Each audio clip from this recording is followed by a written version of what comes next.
What's up, folks? I just got done watching June's video and I thought I'd chime in on a couple things.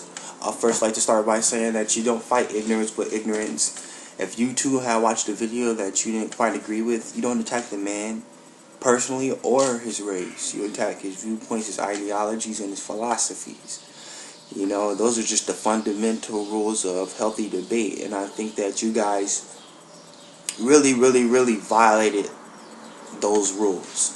So I'm going to start by touching on something I heard 14 seconds in the video. The individual in the orange shirt, he talks about, he starts to compare and contrast blacks and Hispanics, but that shows a fundamental lack of understanding of American racial descriptors or terminology, because the term Hispanic is inclusive of blacks. So you can't pull black out of the term Hispanic in order to make your point.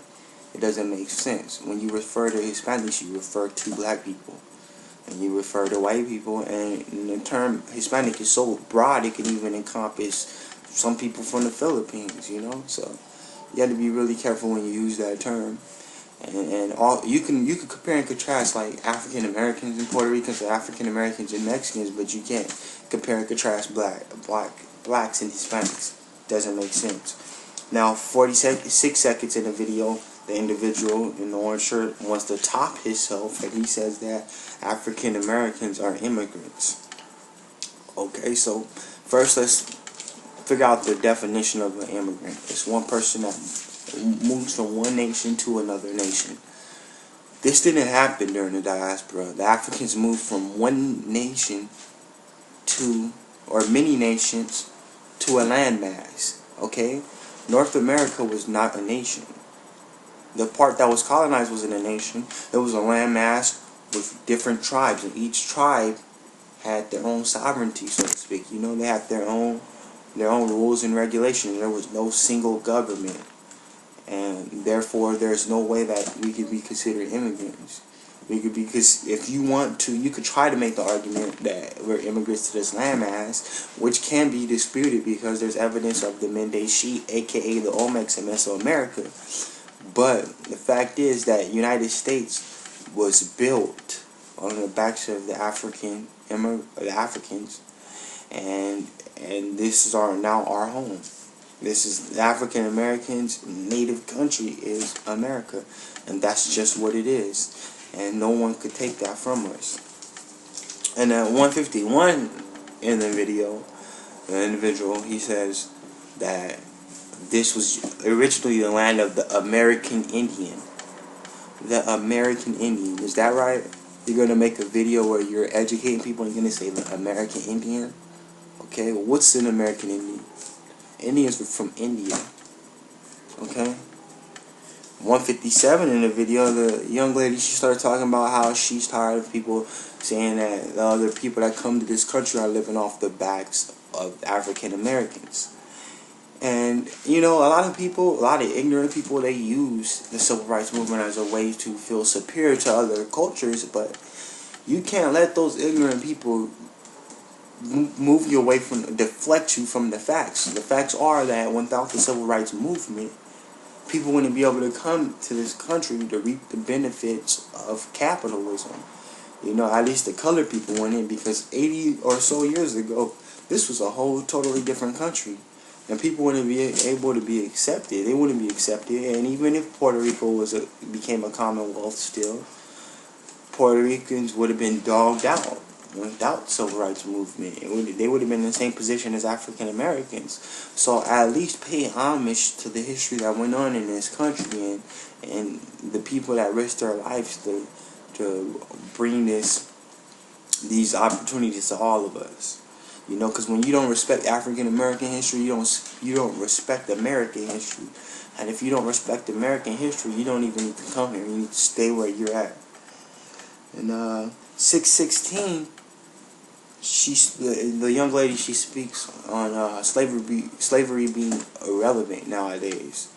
But just because we're not picking cotton and we're not enslaved physically, doesn't mean that we still do not feel the effects of slavery. For one, we can't trace our ancestry back more than like 400 years. Once you go 400 years back, it's a blank spot, and that's due to slavery. Our history now is just what we made here in this concept known as the United States. You know, so that really affected us psychologically because we didn't have knowledge of self, and we had to build that all up again. And on a wider scale, we were oppressed all the way to the 60s. You know, so what people don't understand is, like, once we got our rights, everybody was like, okay, go read books and go be rich now, but neglecting the fact that our infrastructure, the infrastructure in our neighborhoods, was still inferior due to that oppression. So, you know, we had inferior education, inferior hospitals, so we had to do a whole lot, you know, just to get on equal footing to be able to reap the benefits of America. You know, so for people to just say that you got to pull yourself up, you know, you need to tighten up your bootstraps and make it happen, I think that's not fair to a lot of people that are really struggling in America. You know, there's a lot of lazy people that want to use slavery as an excuse and oppression as an excuse for why they're not, for their shortcomings in life. But there's really people out there that are struggling, and I think for us to just say, you know, we got a black president, everything's good now, I think to say that is not fair, because the exception is never the rule. And finally, at 7 minutes, this is all in the first video. I didn't really watch too much of the other ones. It was too much anger and stuff. So, but lastly, at 7 minutes in the video, the young man, he talks about how African Americans really don't understand slavery, and that the Europeans learned about slavery from African behaviors.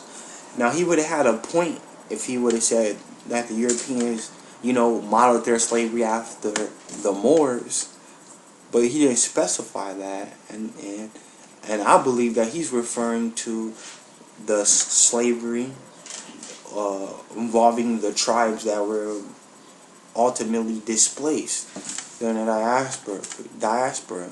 And if he's referring to them, it wasn't really slavery, it was indentured servitude. So, like, if we went to war, or two tribes went to war, whoever lost will have to come work for the winning tribe. Or if you owe me money, you have to come work for me to pay off that debt. You know, it wasn't 100% the same type of slavery. And even the young lady corrected you on that. So, you know, I think you really need to do a lot of research before you go off and just ramble off statements like that. And lastly, I just want to conclude by saying that, you know, this bickering between African Americans and Puerto Ricans and Cubans and Dominicans and all that, it's no good. You know, it's just the same divide and conquer techniques going on and on and on, put forth by the powers that be so they could keep control. You know, ultimately we're all the same. We have the same. It's the same recipe. It's just that the percentages are different. Like, I'm a majority African, but I still have the European blood and the native blood in me, just like a Puerto Rican. Some Puerto Ricans have more African blood, some have more Taino blood. You know, so they look different, but we're ultimately the same people, and we need to unify and come together so we can fight, so we can handle the real problem. And people such as Tego Calderon, who's a Puerto Rican reggaeton artist, he understands this, and he wants to push for the unity, and that's what we need. And many people, many other countries that were involved in the diaspora need to learn from the civil rights movement, because it needs to be replicated in these countries, because the darker skinned people, the people with more African blood, are still being oppressed, and they're forced to take service-based jobs, and they're not represented in entertainment. You know, so like I said, we need to learn from each other, we need to unite, and we need to fight the real problem. And I will clarify the real problem. It's not the white man. It's a self-serving collective of people that want wealth and power. And they may happen to be white. Well, we cannot generalize white people and say they all subscribe to this ideology. It's all about peace and oneness and our humanness. Thanks for listening. Goodbye.